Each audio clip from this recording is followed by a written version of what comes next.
प्यारे साथियों, नमस्कार, जय हिंद। कैसे हैं आप सभी लोग? उम्मीद करते हैं आप सभी लोग बहुत अच्छे होंगे, स्वस्थ होंगे, मस्त होंगे और शानदार होंगे। तो जैसा कि आप सभी लोग उस दिन मैंने बताया था कि हिस्ट्री और स्ट्रेटेजी के मैं पढ़ाऊंगा। तो आज हम सबसे पहले समझेंगे हिस्ट्री के जो सिलेबस है, इसको समझ लेंगे। ठीक है मेरे भाई? तो सबसे पहले हमारा हिस्ट्री का सिलेबस है। हमारा हिस्ट्री सिलेबस है, सबसे पहला हमारा है सिंधु घाटी सभ्यता। समझे ना भाई? तो सिंधु घाटी सभ्यता है, उसके बाद में दूसरा है वैदिक सभ्यता, और तीसरा है वैद, और चौथा है महाजनपद व मगध साम्राज्य, और चौथा है कुषाण वंश, कनिष्क वंश, गुप्त वंश, वर्धन वंश। ठीक है मेरे भाई? और छठवा है चेर वंश, और उसके बाद चोल वंश है, चालुक्य वंश है, फिर सातवां है पाल वंश, पल्लव वंश। ठीक है मेरे भाई? तो इतना प्राचीन इतिहास हो गया। और उसके बाद हम आएंगे दूसरे पे, भारत का मध्यकालीन इतिहास। तो पहला है भारत पर अरब आक्रमण। ठीक है मेरे भाई? और दूसरा है भारत भारत पे तुर्क आक्रमण, और तीसरा है दिल्ली सल्तनत। जैसा कि इसमें 5 वंश है। ठीक है मेरे भाई? तो जो पहला वंश है गुलाम वंश है, दूसरा है खिलजी वंश है, और तीसरा है तुगलक वंश, और चौथा है सैयद वंश, और पांचवा है लोधी वंश, जो कि लोधी वंश अंतिम वंश है। ठीक है मेरे भाई? तो और उसके बाद में चौथा है इसमें मुगल मुगल वंश और सूर्यवंश। इसमें मुगल वंश में सूर्यवंश भी आ जाता है। ठीक। और उसके बाद में मराठा साम्राज्य है। उसके बाद में है भारत में यूरोपियों का आगमन, और फिर उसके बाद है बंगाल के नवाब, फिर उसके बाद है आंग्ल मैसूर युद्ध, उसके बाद है आंग्ल मराठा युद्ध। ठीक है मेरे भाई? इतना स्क्रीन शॉट ले लीजिए, उसके बाद और बताएंगे कि डिजिटल बोर्ड तो है नहीं। ठीक है? ठीक हो गया होगा। तो इसको पहले इरेज कर लेते हैं।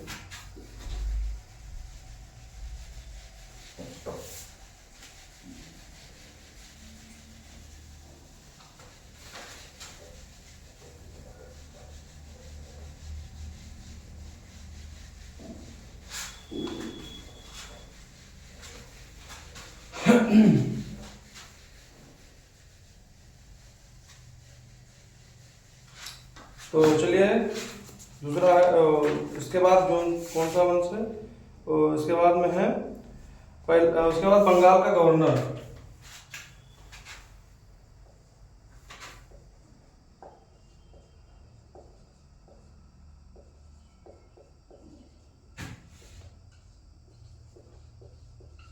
और इसी में उसके बाद है बंगाल का गवर्नर जनरल।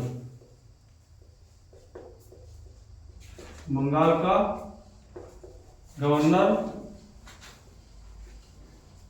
जनरल। ठीक है मेरे भाई? उसके बाद में है भारत का गवर्नर जनरल। भारत का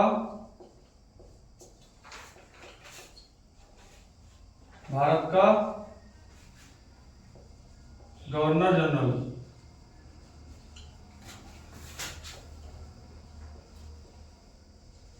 उसके बाद में है भारत का वायसराय। भारत का वायसराय।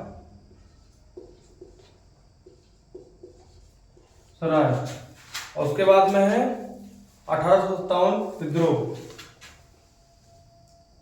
1857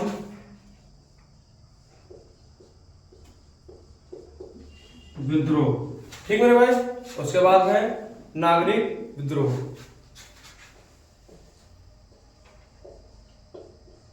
नागरिक विद्रोह। ठीक मेरे भाई? उसके बाद में प्रमुख किसान आंदोलन। प्रमुख किसान आंदोलन।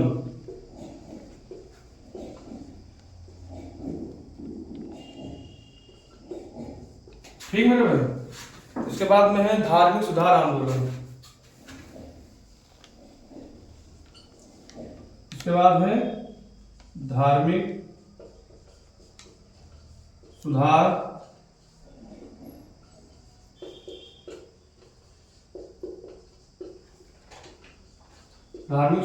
आंदोलन। उसके बाद में भारतीय राष्ट्रीय कांग्रेस, उसके बाद है भारतीय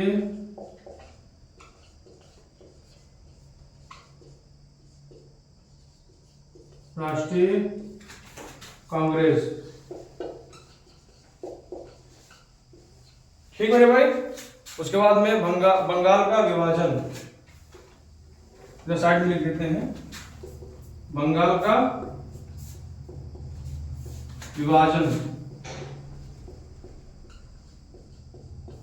ठीक। उसके बाद में क्रांतिकारी आंदोलन, क्रांतिकारी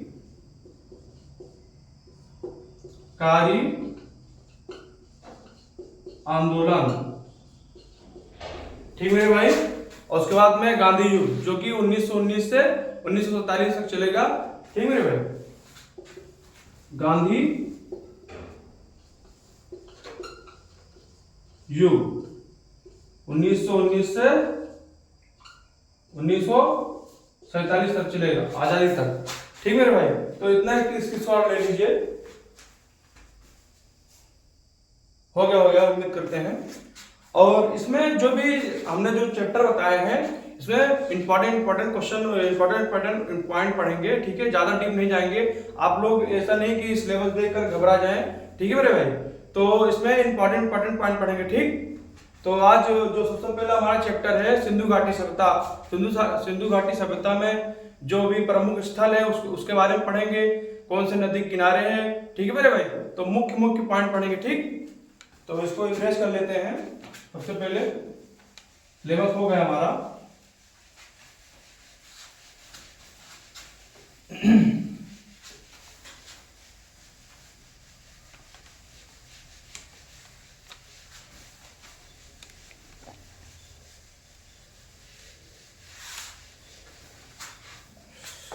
तो सबसे पहले पढ़ेंगे सिंधु घाटी सभ्यता। क्या मेरे भाई? सिंधु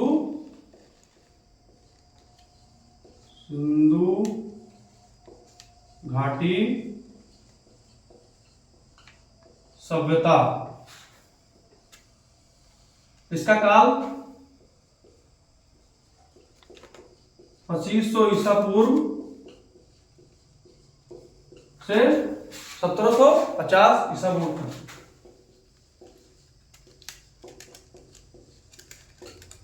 ठीक मेरे भाई। और इसे हड़प्पा सभ्यता भी कहा जाता है, क्योंकि सबसे पहले खोजा गया स्थल कौन सा था? हड़प्पा सभ्यता था। ठीक मेरे भाई। तो इसे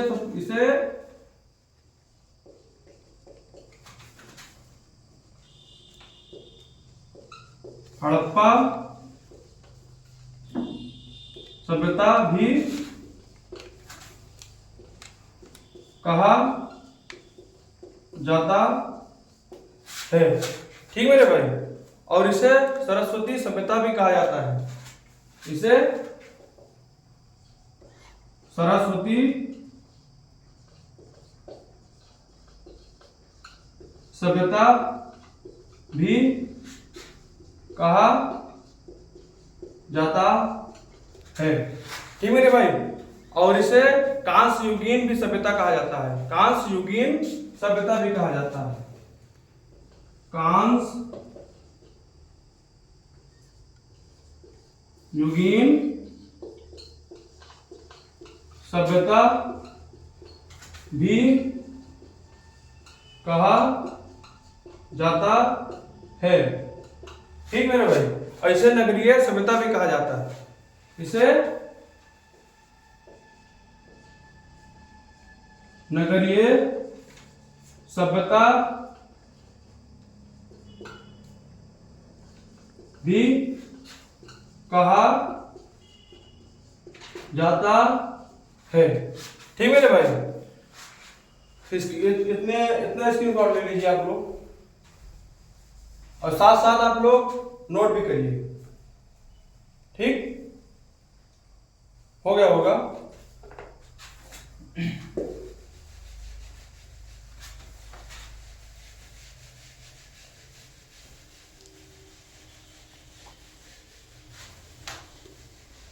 इसे सबसे पहले खोजा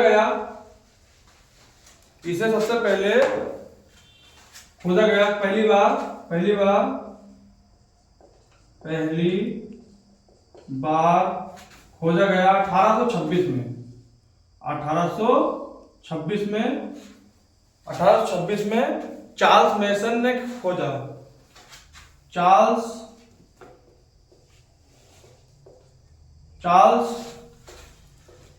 मेसन ने खोजा।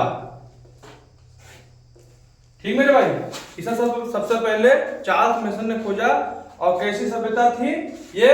नगरीय सभ्यता थी। कैसी सभ्यता थी मेरे भाई? नगरीय सभ्यता थी। ये कैसी सभ्यता थी?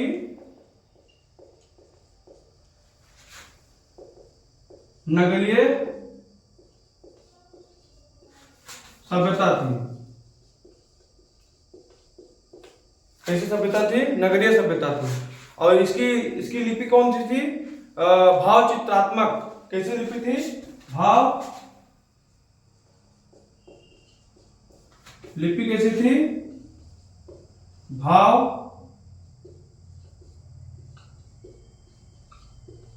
चित्रात्मक। ठीक है भाई। और कैसे इसकी लिपि कैसे लिखी जाती थी? दाएं से बाएं। कैसे लिखी जाती थी? लिखी जाती थी दाएं से बाएं। कैसे लिखी जाती थी? दाएं से बाएं। और सबसे प्राचीन सबसे पहले जो खोजा गया था, सबसे प्राचीन नगर कौन सा था? भिड़राना, जो कि हरियाणा में पड़ता है। ठीक है भाई। सबसे प्राचीन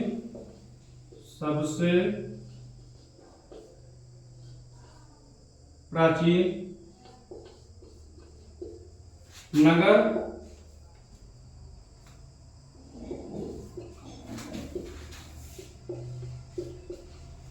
भिड़राना, जो कि ये हरियाणा में पड़ता है।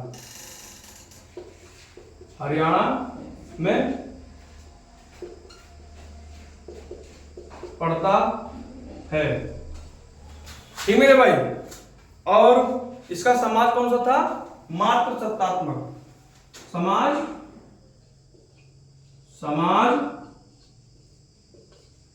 मात्र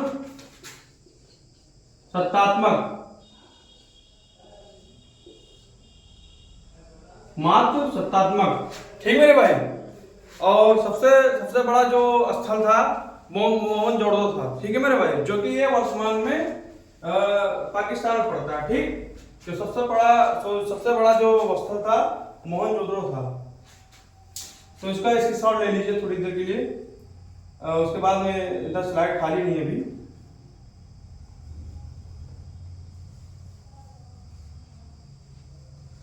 हो गया। इसका जो सिंधु घाटी सभ्यता का सबसे बड़ा जो स्थल था मोहनजोदड़ो था, जो कि ये पाकिस्तान में पड़ता है अभी वर्तमान में।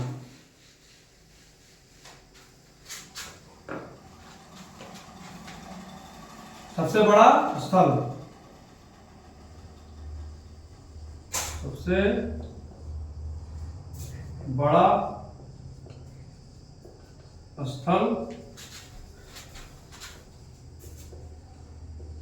मोहनजोदड़ो, जो कि वर्तमान में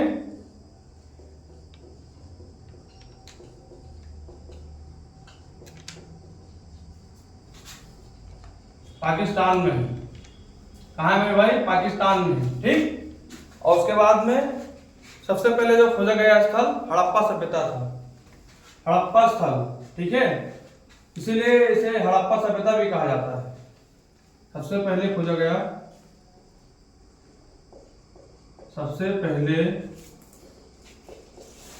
गया स्थल हड़प्पा था। ठीक है मेरे भाई। और इसीलिए इसे हड़प्पा सभ्यता भी कहते हैं। और खोज 1921 में दयाराम साहनी ने किया था। किसने किया मेरे भाई? खोज 1921 1921 में 1921 में दयाराम साहनी ने किया। 1921 में किसने किया मेरे भाई? दयाराम साहनी ने।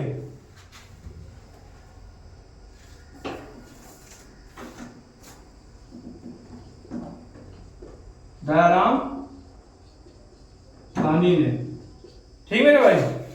और उसके बाद में कौन सी नदी किनारे? रावी नदी किनारे। जो हड़प्पा सभ्यता था, हड़प्पा नगर जो था, ये कौन सी नदी किनारे था? नदी रावी नदी। कौन सी नदी मेरे भाई? रावी नदी, ठीक मेरे भाई। और उसके बाद में वर्तमान में ये पाकिस्तान में पड़ता है। वर्तमान में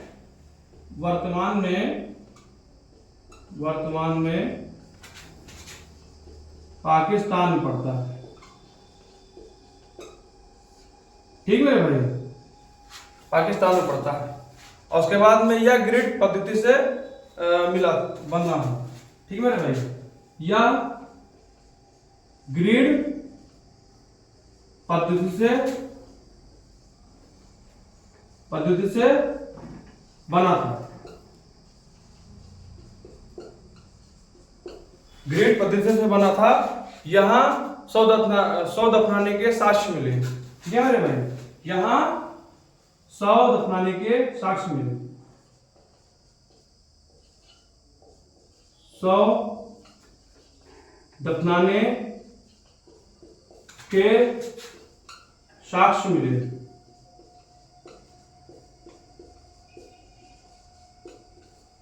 ठीक मेरे भाई, इतना लिख लीजिए या तो स्क्रीनशॉट ले लीजिए।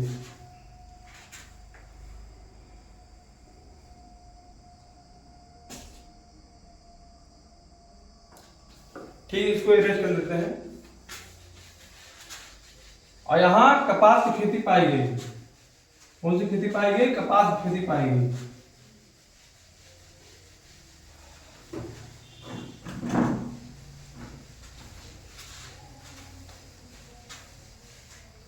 यहां कपास की खेती पाई गई। यहां कपास की खेती पाई गई, ठीक मेरे भाई। और उसके बाद में पुरुष के नृत्य करते हुए पत्थर की मूर्ति पाई गई। यहां पुरुष के नृत्य करते हुए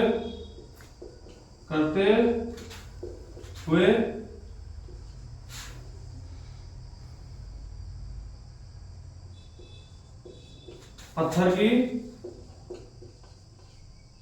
मूर्ति पाई गई, ठीक मेरे भाई। और यहाँ जो पूजा करने वाले जो थे, इसमें पूजा इसमें पेड़ करते थे, पेड़ का पूजा करते थे। पूजा पेड़ हो गया, जल हो गया, और इसमें पशु, सांप और माता देवी,